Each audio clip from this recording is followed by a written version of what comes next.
any topic that has been on the lips of every Nigerian, and if there has been any case or any problem that this country has actually tried to solve, that would be the case of unemployment in this country. But today is also International Youth Day, with the theme transforming food system, human innovation, and planetary Earth. I mean, that's a very long theme, and I don't know why I keep forgetting it.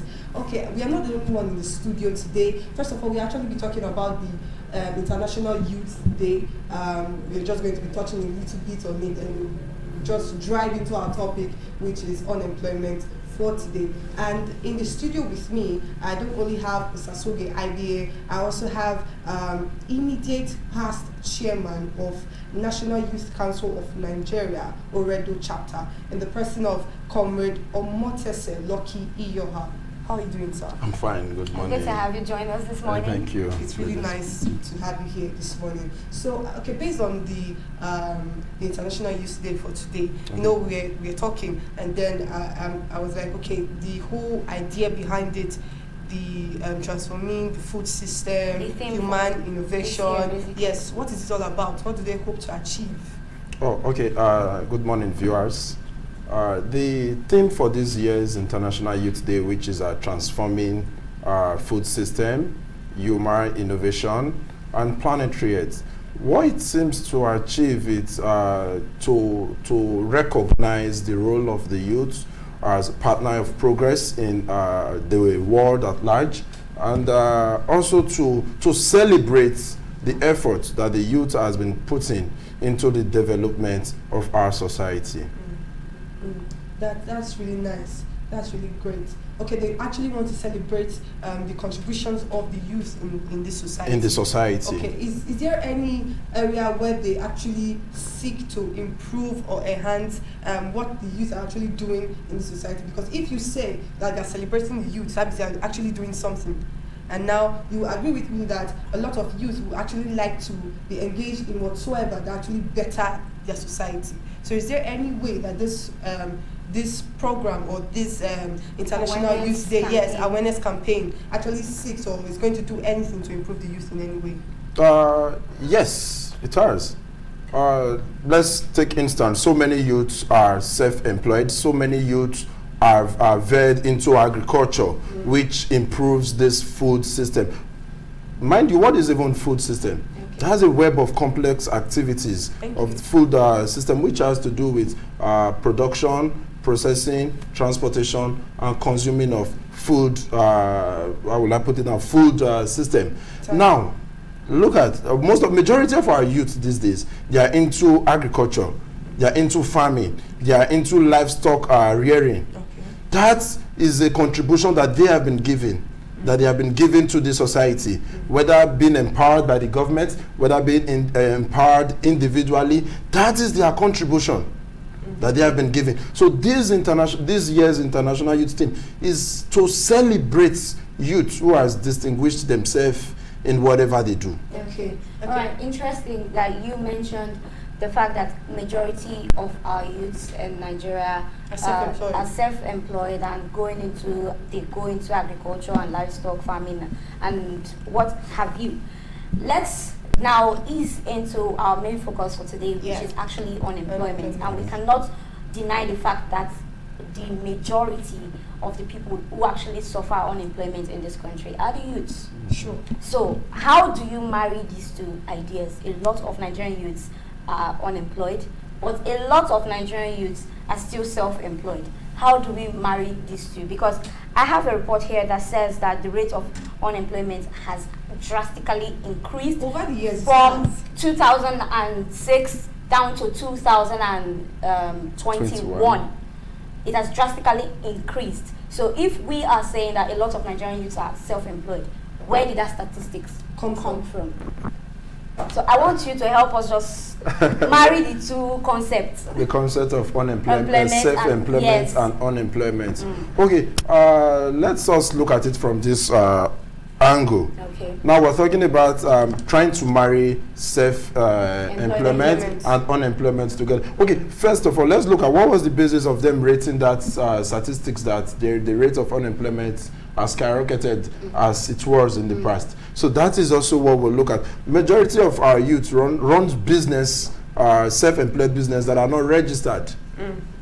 Okay. Many are into many are into petty jobs though that is not the type of employment, so that's not how we tend to meet up with our standard of living. But because of what the society has turned into, wherein there is no job, we have a lot of unemployed youths. We have, first of all, employment is willing, able to work, able-bodied men. Now we have that. We have persons who are trained educationally, who has that certificate to work, but there is no employment. So now the youth has veered into self-employed to actually keep themselves, not actually what we benefit, what will totally make them take them where they want to go to. So to narrow it together, it will still boil down to the statistics is also true.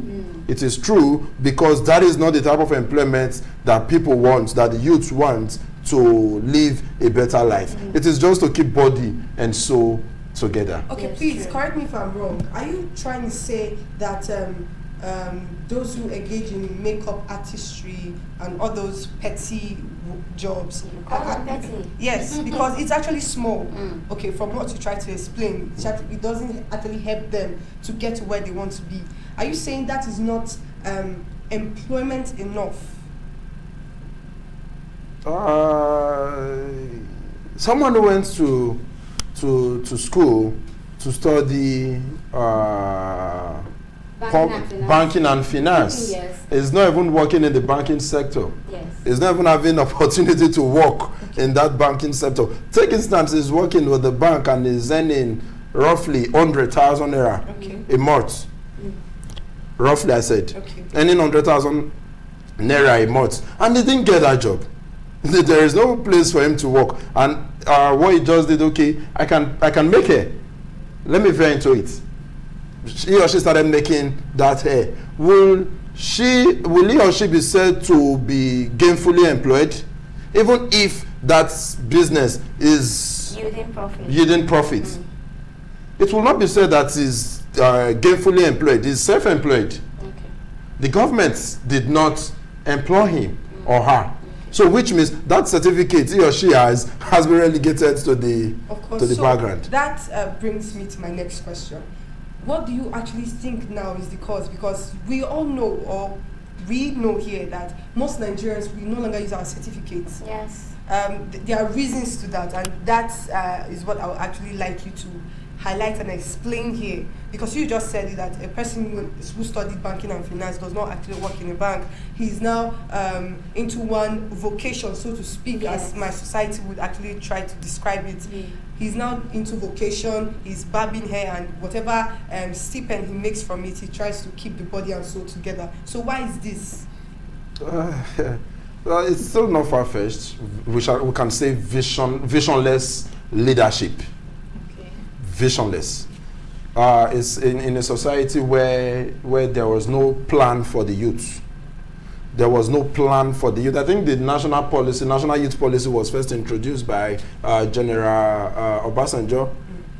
So which means the successive government weren't having any plans for the youth. Yes.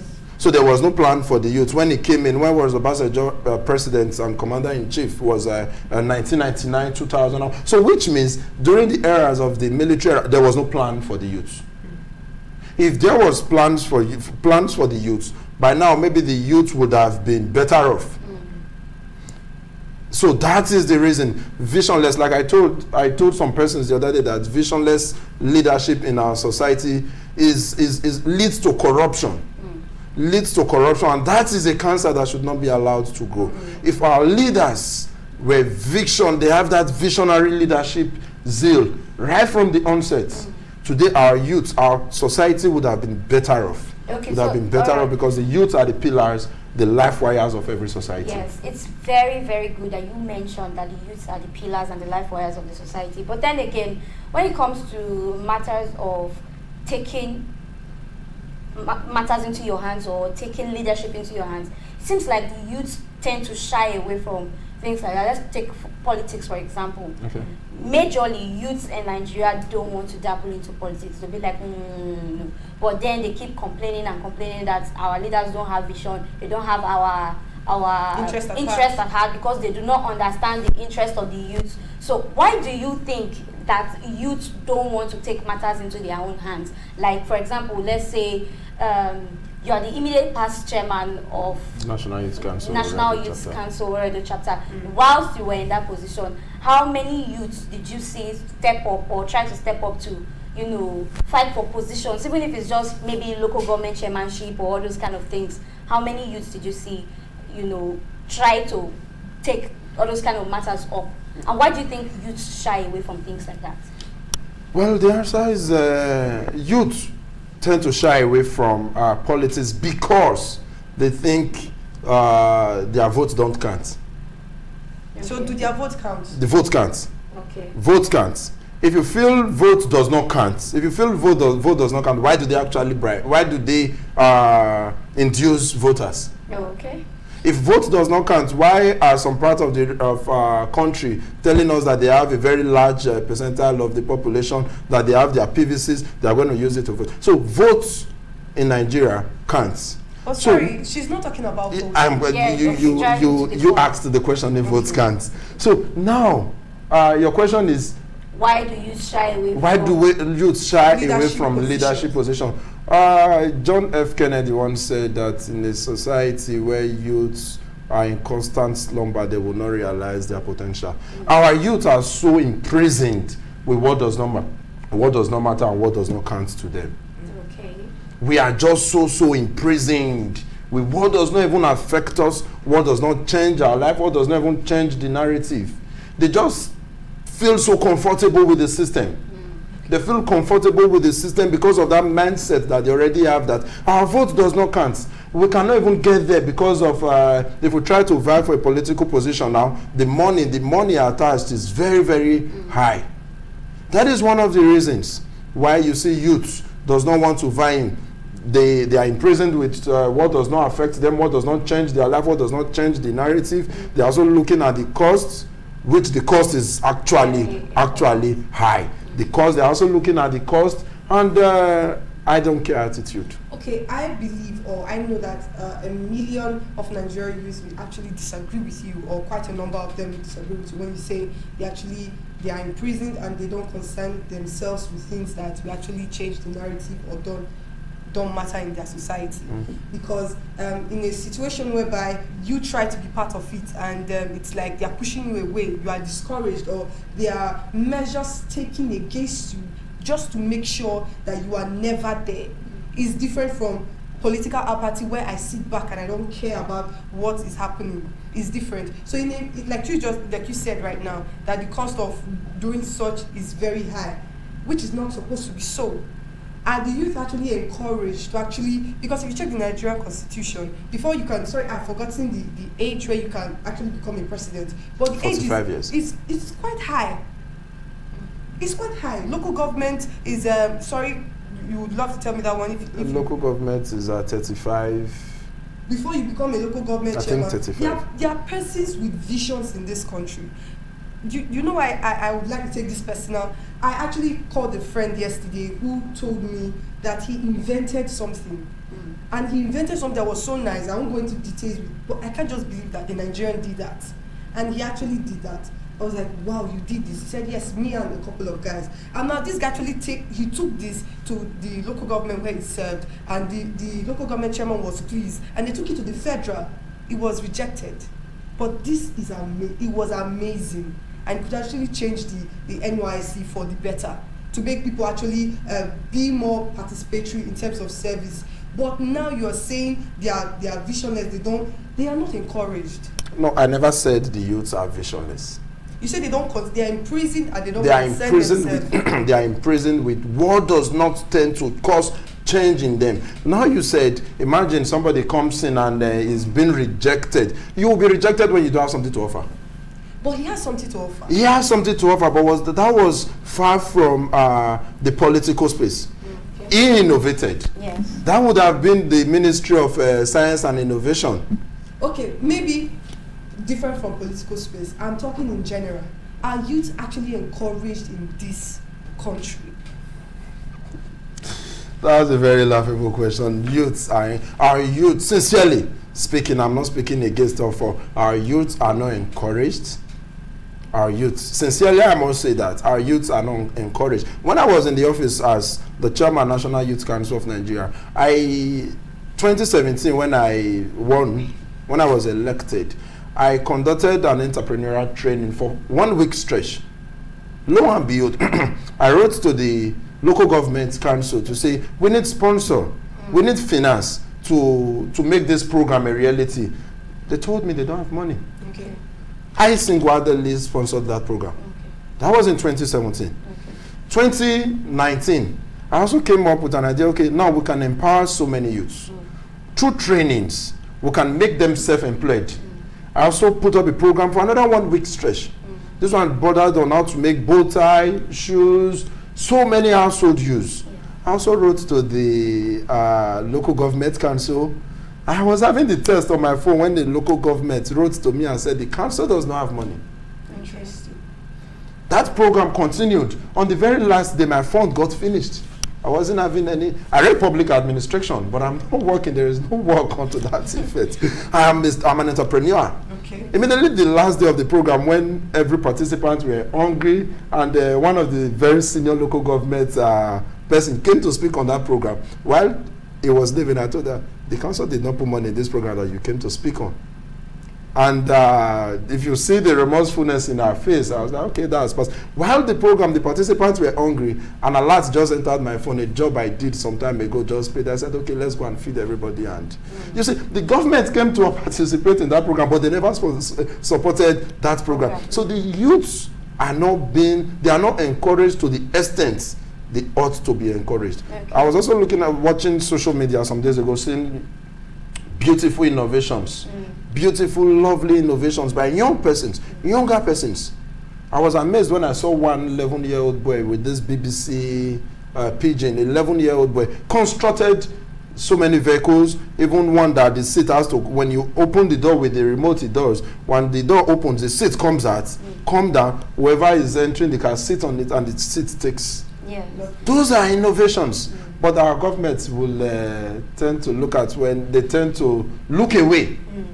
They seize it, but they tend to look away from such. That's quite sad. It's quite alarming. So, actually, the same innovations or the same Nigerians that we think are not good enough. Let's say, for example, take our brothers in the East, for example, whenever they sit down to construct something, we are the first people to criticize them. That one, Abba, do you understand? So we don't see it as anything. But the same people, when they leave Nigeria and go, offshore to other countries, you see them excelling. Right. So now we have talked about the fact that the federal government does not really encourage Nigerian youths. Let's also talk about we as youths encouraging ourselves. How do you think, as a past chairman or youth chairman, how do you think youths can encourage themselves? Because my dad would always say something: nobody can give you anything. No, life does not give you what you deserve, but what you fight for. So you will not just sit down and say, I have certificate, I've graduated, I've done this, I deserve this job, so I'm going to sit down and wait until they realize that I deserve this job. You have to fight for it. So how can youths fight for what they truly deserve? You see, even in the Bible, when that boss was traveling, I cannot be able to give the example, but I'm going to paraphrase it in any way. When he was traveling, he gave some 5 talents, he gave some 2 talents, he gave some talents, and one he gave 1. And others invested their talents, and it yielded more profit. When the master came and said, where is my talent? Okay, this one has yielded profit, this one has yielded profit. And the other one said, I know you want to reap where you don't sow, where you do not sow. And it was like, if you know I want to reap, the master was not replying, if you know I reap where I don't sow, why not give the talents to others who will make good your face? And then Bible now told us that those who have will have more. And those who does not have will even be taken away from them. So that takes me back to what you are saying, that having certificate is not just enough. It's not about Einstein that said of Abraham Lincoln that said, I will study and wait. But while you are waiting in that intervening period, do other things. That takes us to, that is the reason why you see most of our youth who have certificates, they also have another job they are doing. Like I just said, I'm an example. I have a degree in public administration. I also have I'm an entrepreneur. I have trained 6 boys. So when I have an opportunity to come, when opportunity comes tomorrow to work in the government or to work, won't I take it? Of course. I will. Because while I was waiting, I also did something. I also did something on ground. So our youth can encourage themselves by not just having that certificate alone. I was also reading one publication in social media that said I don't know if any of us have seen it, 2050 that Africa will be the hub of industrialization in the world. Africa will take over the world. 2050. When it said in one phrase. 30 years from now. It said in one phrase. It said, let us light up solar light where the sun is. That in that 2050, what will matter will be what you have, what you know how to do, not just your certificate. So when I read that article, I was like, wow. Africans are gradually doing. Africans will get there. We will get there. Hopefully. We will get there. Hopefully. Okay. So our youth should be prepared. They should not just be that certificate carrier alone. They should educate themselves. They should expose themselves. Our youth are so involved with where money comes from. If it's not bringing money, you don't see majority of our youth. Yes. Take the NSAS protest, for instance. So many youth did not come out. Some will tell you, some will tell you there is no money. Is it going to put food on my table? Yeah. Take instance the issue of the protest of the land grabbing that the Benin's just did. The two youths just did. Somebody called me. I was like, why will you go and protest? Did they take your land? Okay. Did they take your land? The mentality of it doesn't. You are fighting for what does. You are fighting for what does not concerns you. And I was like, are you serious? Martin the Mola once said, they came for the trade unionists. I did not speak because I'm not a unionist. They came for the Jews. I did not speak because I was not a Jew. They came for me. Now nobody to speak because everybody has been killed. Yeah. So that was my response to him. So not until our youth takes the bull by the horn, get involved, we'll still not get there. We'll still not get that. Kicking off from her own question when she said that Nigerian products are not valued and we don't support each other. I believe it's as a result of some standard products that are being used, and I won't blame them because there were no incentives to actually help and support these persons.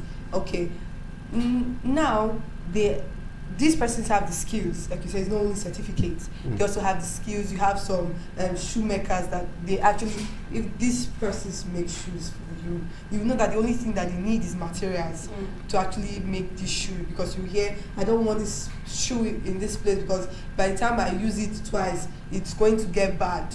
I don't want this Nigerian made shoe, it's going to get bad. I want the one from outside the country. And I don't really blame them. It's as a result of they don't get the original materials now, or they don't have enough capital to actually start. Okay, that aside, now my question is, what is the place of entrepreneurship in our society? Because you hear, start your own business, don't wait for the government. Is entrepreneurship still encouraged? Because it's not just start your own business, there are a lot of things that are requested in it. It's either you need to actually learn, it's either you need to be helped with capital. It's not just entrepreneurship like that. So even when you train people, like you said, you have trained 6 boys. Like even when you have trained those people, do you just leave them? Okay, going into the world, I've trained you. Multiply. How do they actually start up? Okay, fine. I think the question should have been, what kind of job do you do? Okay. Okay, I make POP ceilings. Okay. So in that field, I have inculcated the same knowledge I have into those boys. So they too also bid for their own contracts now. They do their own work and they are self-employed. Yeah. That one is quite self-explanatory. There are some other businesses that you get trained. There are some. Then you still need startup capital, like businesses. So we need. Do you know the issues that we have in this country is that we don't like to actually tell ourselves what. Like if there's a solution that you did, please share it. Like you said, because we have heard from motivational speakers, I started my business with just 500 naira. It's not reasonable and it's not feasible. And now we are saying, okay, you say you helped these boys. How did you help them? When you finished training them, did you actually say, okay, you take this amount of money, or do you put them in the better places where they could get clients? Just let us know, because that's what we are talking about. Okay, when they are done, I also introduced them to other colleagues in the business, who gives them that platform to also show their talents, their skills on the feed. So that is for that. Now, going to other businesses wherein they need capital to start up. I think though our bank also, they charge very high. Those I think are the not even available for persons that the government charges very high.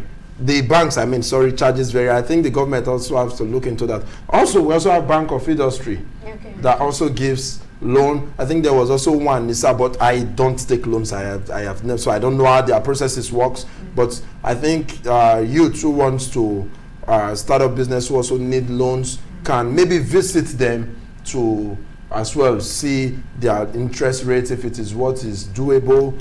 If it is not, they also source their funds. Mind you, there are some businesses that can start up with at least with as low as 20,000 naira. Yes. There are businesses that can start up as low as 500 naira or 100 naira. No, those are just those are just ways to motivate your. As low as 20,000 naira, though, yes. But there are some other people that 20,000 naira is not low to them. It cannot really help them. It's very, very high. Because even get into it. Because poverty, I keep saying it, poverty is a very big factor in this country. So initially, let me take you back to some things you said earlier when you said if our votes don't count, why do people actually induce votes? The question now I'm going to ask is, why do people allow themselves to be induced? It's the rate of poverty. So somebody's giving you 5,000 naira to go and vote for this person when you actually know that the person is not going to the right person. I would totally not agree to say it is poverty per se. Poverty is of the mind.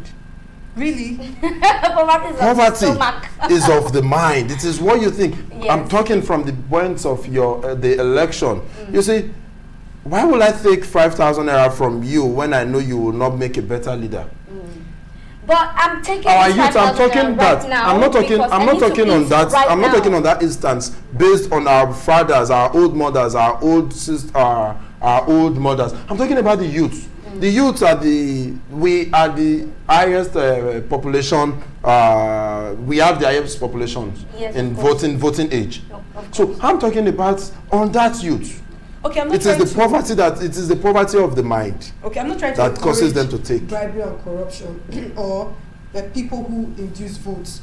Now what I'm saying is, and I don't try to encourage people, they should stop it. If you collect money for election, stop it. It's not encouraged, but I'm just saying that there's a chain reaction. There are things that lead people to do things. Let's start from the roots, because if somebody has been hungry and the government is not fulfilling and the government does not give out money in any way, and now this same government say take 5,000 naira first, it's tempting. Yeah, I'm not encouraging. 5,000 naira is just. Let's call a spade a spade. 5,000 naira is just money. You not even. It will not even do subscription for those are you who are so. For those are you who are so crying that there is no. You have actually fed yourself. That's not totally true. That's not totally true. There are so many persons. There are so many. Have you not been? If you are addicted to social media, you will know that you subscribe.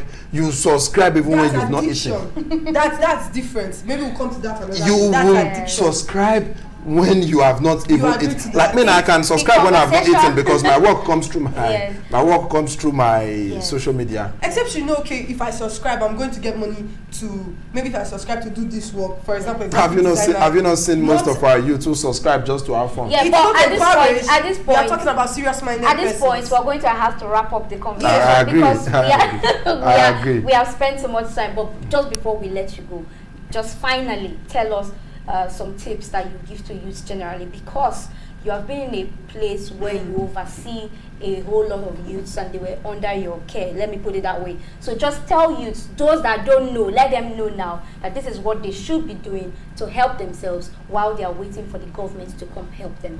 Okay, my dear youths, what I have to say to every youth out there is be focused. In the intervening period while you wait for whatever you are waiting for, if it is government job you are waiting for, get trained, acquire more knowledge, stay off crime. When it is, get involved in decision-making process. How do you get involved? Register in a political party with a political party. Have something to bring at the table. When you don't have anything to present at the table, you will end up shouting chair. That is what you will end up doing. So my advice is get involved. Have something upstairs to put at the table. When you have something upstairs to put at the table, people will always be looking for you. Okay, all right. They will always be looking for you. All right, okay, that's much we could do and talk on today. And remember that our topic is actually unemployment, and we actually celebrated the International Youth Day for today. Okay, that's the much we can do today done on VOS TV. Hope we have been able to educate you. Hope we have been able to talk and keep you entertained in a way, but mostly it's actually the informing you part. We also had Comrade Omotese Lucky Yoha in the studio, who we actually enjoyed conversing with. I was not the only one in the studio. There was also Osasoge. Yes, we had heated conversations. Yes. Here. Remember to always follow us on all our social media platforms at VOS TV Naija, and watch us on YouTube. Do subscribe and hit the notification button. Okay, we are always here for you, but for now, it's goodbye. Thank you.